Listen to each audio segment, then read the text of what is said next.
What is up, all you little root dudes out there? Today we are taking a look at these adorable little Riverfolk otters and all their waterways in a strategy I am calling All the Funds. Okay, so the basis of this strategy is to really try and maximize the score dividends portion of the Birdsong, and then at the end expand out aggressively and drop a bunch of trade posts down. What you need though for this to work is you need to set all of your services to one and hopefully be one of the last factions to go in the round. Reason for that is you need to sell off two of your cards because you need a minimum of two purchases made from other people in order for you to have a fighting chance with this strategy. So, with that being said, we're going to make that assumption. I like to start in this territory, but I think the other mouse is just as good. It just seems like there's a lot more conflict over this because of the third potential building spot, depending on how many players you have in the game. That choice is up to you, so take a look at the board and make a decision on where you want to put all four of your warriors. Starting round one, we got our two cards to sell because we went hopefully last in the round.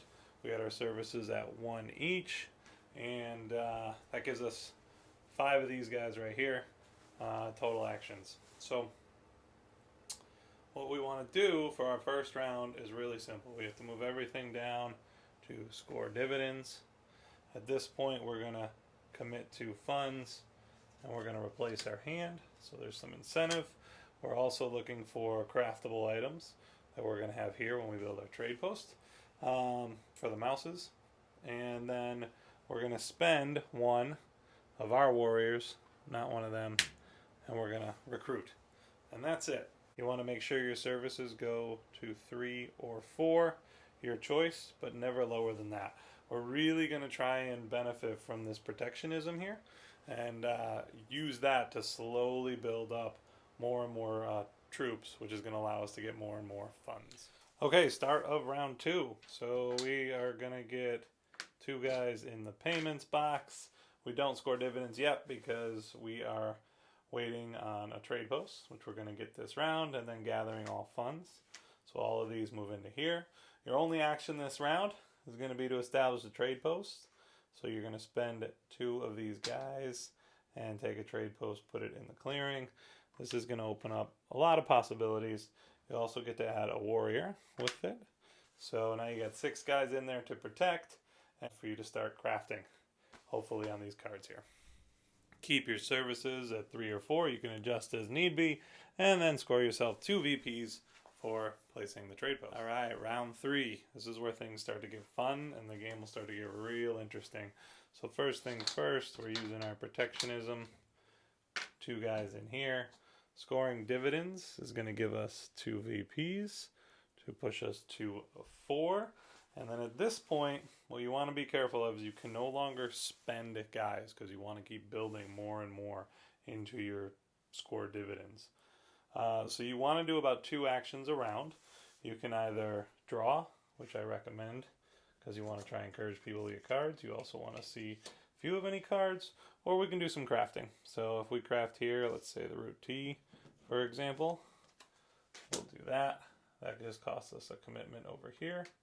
And we put that one down, and then we score 2 VPs for crafting the root T. Somebody probably will end up buying a card down the road. If they do, you're in really good shape. If they don't, it's going to be razor thin, but you can still pull it off. Collecting of our dividends, and then we're going to gather funds, pushing everybody back in here.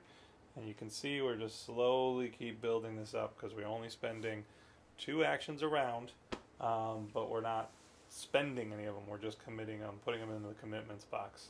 Again. All right, so you're going to commit a fund for a move, and then you're going to start moving guys around the map based on, you know, where other pieces are and rule. It's so late in the game that you're going to actually be surprised at how many options you have for this.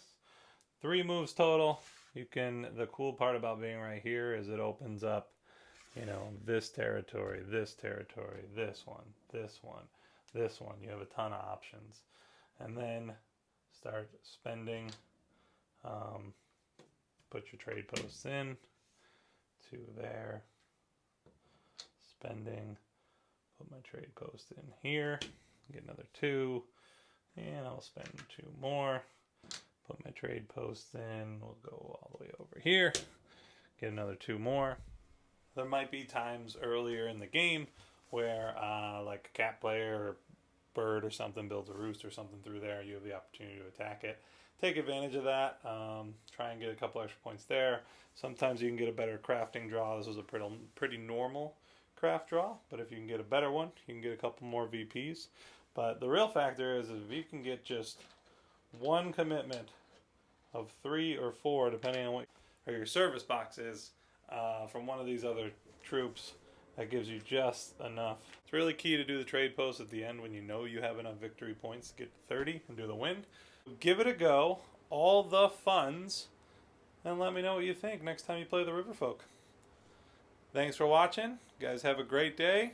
Smash the subscribe button, and peace.